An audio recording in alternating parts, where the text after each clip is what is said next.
Assalamualaikum warahmatullahi wabarakatuh. Gimana anak-anak untuk kali ini? Mudah-mudahan kamu dalam keadaan sehat semua dan dilindungi Allah Subhanahu wa taala. Pada kesempatan hari ini saya akan melanjutkan materi yaitu di bab 2 yaitu sistem koordinat.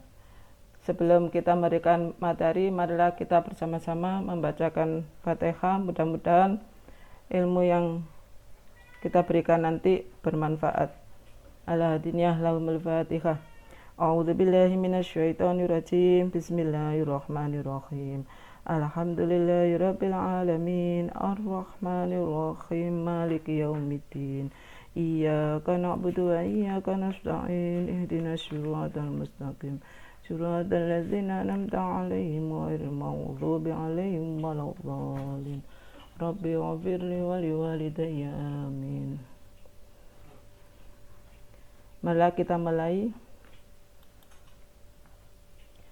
Pada bab 2 koordinat kartesius ini nanti akan kita pelajari yaitu letak benda pada koordinat kartesius dan posisi relatif benda menggunakan koordinat kartesius. Pada kesempatan hari ini saya akan membahas yang A, yaitu letak benda pada koordinat kartesius.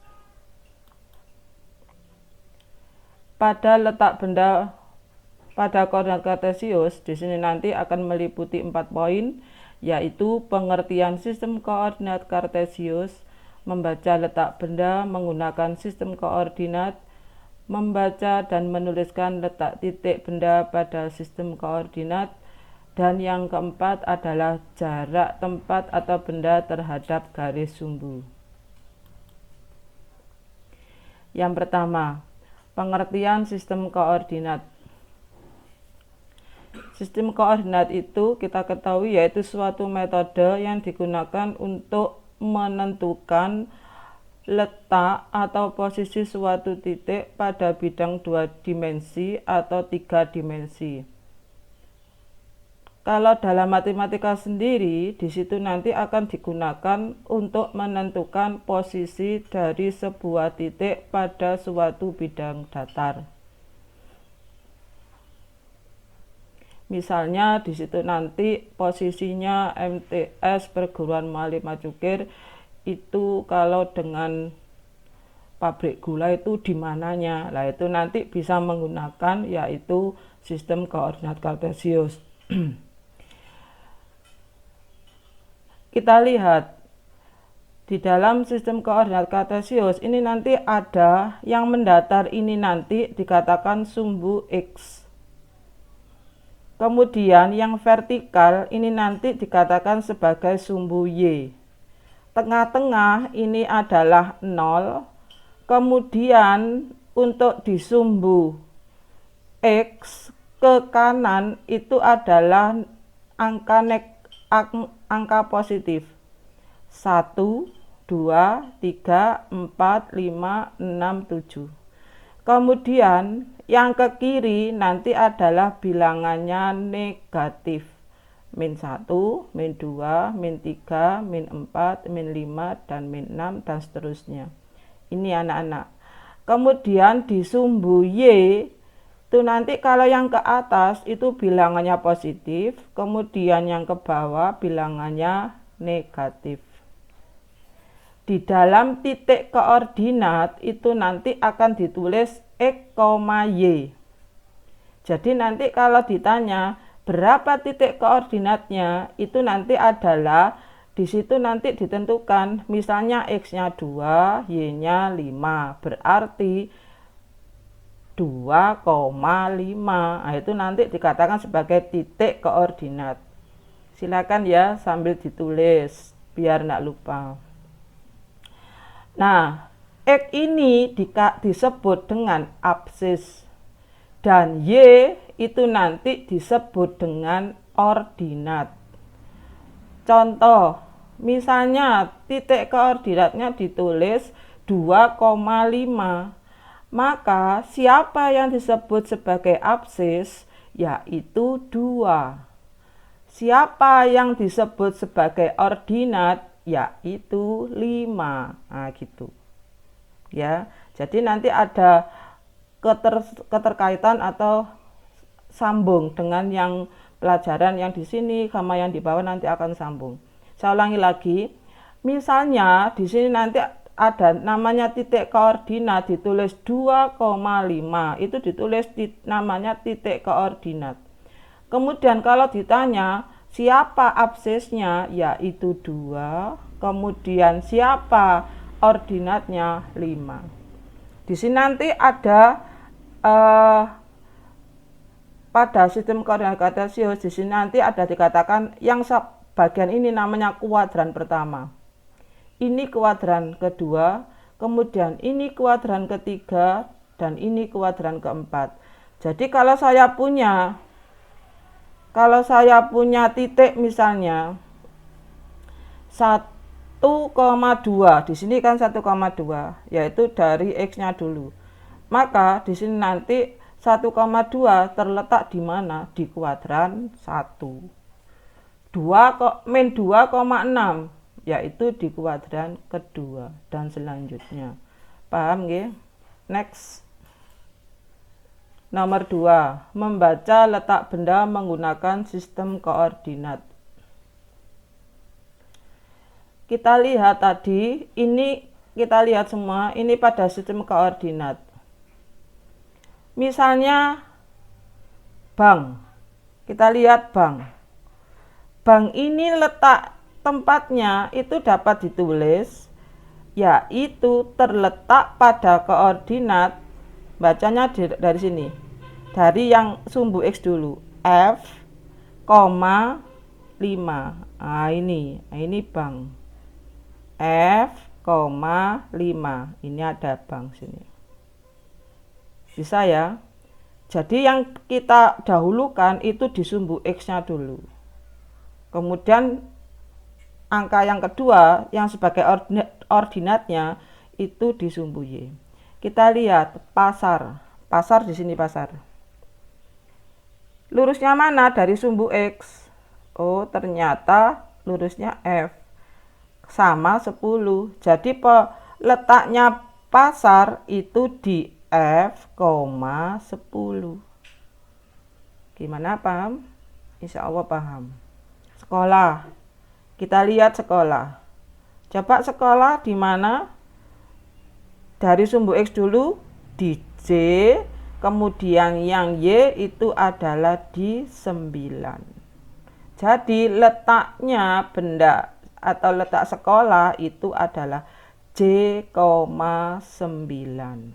Ini kantor pos sekarang. Kita lihat di mana kantor pos? J dari sumbu X dulu, 3. Nah, ini. Next. Membaca dan menuliskan letak titik atau benda pada sistem koordinat. Ini tadi sudah kita sebagian kita bahas di nomor 1 tadi. Cara membaca letak titik pada sistem koordinat kartesius sebagai berikut. Kita gunakan titik acuan yaitu 0,0. Di sini 0,0. Kemudian X itu menunjuk, sumbu X itu nanti menunjukkan banyak langkah atau satuan untuk arah mendatar. Kemudian kalau Y menunjukkan banyak langkah satuan untuk arah tegak. Misal menentukan koordinat A. A di sini. Berapa koordinatnya A? Kita lihat. Kita lihat sumbu X dulu. 5 kan? Di sini 5 lurusnya. Nah, 5. Kemudian di sumbu Y pas 2. Maka letak A itu adalah di 5,2. Oke, nah itu. Jadi dari titik 0,0 itu melangkah 5 satuan ke kanan, kemudian dilanjutkan ke atas 2 satuan. Sehingga koordinatnya titik A 5,2. Itu caranya. Kita coba yang B. Kita coba yang B ya. Di mana letak titik B? Kita lihat titik B. Dari pusat 0,0. Berapa langkah? Yaitu 3 langkah ke kiri. 1, 2, 3. Berarti di sini adalah min 3. Ke atasnya 2 langkah. Maka berapa titik koordinatnya? Min 3,2. Kita lihat titik C. Nah, titik C ini lurusnya ini sama sini. Berarti berapa titik koordinatnya? Yaitu min 5, min 3. Jangan lupa sumbu X-nya dulu. Gitu ya. Kemudian titik D, yaitu 3, min 4. Paham? Saya ulangi lagi. Coba titik A. Berapa titik A? 5,2. Berapa titik koordinatnya B? Min 3,2. Kita ingatkan harus dari sumbu X-nya dulu bilangannya. Berapa titik D? 3, min 4. Paham? Mudah-mudahan paham. Next. Nomor 4. Jarak tempat atau benda terhadap garis sumbu. Kita lihat. Perhatikan gambar di samping. Jarak antara titik benda dari garis sumbu dapat kamu hitung seperti gambar di samping. Misalnya pasar. Kita lihat pasar. Pasar di sini pasar. Pasar itu nanti berjarak 2 satuan. Pasar. Nah, ini pasar. Pasar ini berjarak 2 satuan terhadap itu ditulis bukan sumbu X, tapi jalan X sama jalan Y. Nggak masalah. Oke. Itu dibuat jalan X sama jalan Y. Pasar itu nanti berjarak 2 satuan terhadap jalan X dan 4 satuan terhadap jalan Y. Atau bisa juga dibuat berjarak 2 satuan terhadap sumbu X atau 4 satuan terhadap sumbu Y. Boleh aja. Kita lihat rumah belajar. Di mana rumah belajar? Nah, ini. Rumah belajar itu berjarak 6 satuan terhadap sumbu X dan 6 satuan terhadap sumbu Y. Satuan yang mana sih? Ini loh. 1, 2, 3, 4, 5, 6. Nah, ini jaraknya gitu. Sak kotak itu dibuat satu satuan. Nah, gitu anak-anak ya. Contoh. Kita ambil contoh yaitu kantor Pemda. Kita lihat kantor Pemda. Terhadap jalan X atau sumbu X. Berapa anak-anak? Kita hitung ya. 1, 2, 3, 4, 5. Nah, jadi terhadap sumbu X nanti jaraknya adalah 5 satuan. Terhadap sumbu Y kita lihat 1, 2. Berarti jarak ke sumbu Y itu adalah 2 satuan. Kalau ditanya lagi, bagaimana jarak Pemda terhadap garis sumbu? Berarti 5 satuan ke jalan X atau sumbu X, 2 satuan ke jalan Y atau sumbu Y. Gak masalah, beda. Tulisannya beda tapi maksudnya sama. Atau saya ulangi lagi ya. Kantor Pemda itu adalah berjarak 5 satuan ke sumbu X dan 2 satuan ke sumbu Y. Kita lihat SMP Negeri 1. Kita lihat. Jaraknya bagaimana ini? Yaitu 3 satuan ke sumbu X dan 5 satuan ke sumbu Y. Gimana anak-anak keterangannya sampai sini? Untuk sistem koordinat yang A sampai sini dulu, nanti yang B saya lanjutkan di pertemuan berikutnya. Untuk pertemuan kali ini yaitu tidak ada tugas, nanti tugas saya letakkan di pertemuan selanjutnya. Untuk tugas minggu yang kemarin mohon dikirim melalui link.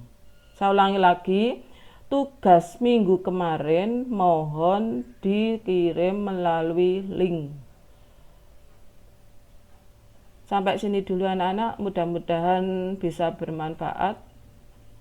Dan kalau ada salah kata, saya mohon maaf. Saya akhiri. Wassalamualaikum warahmatullahi wabarakatuh.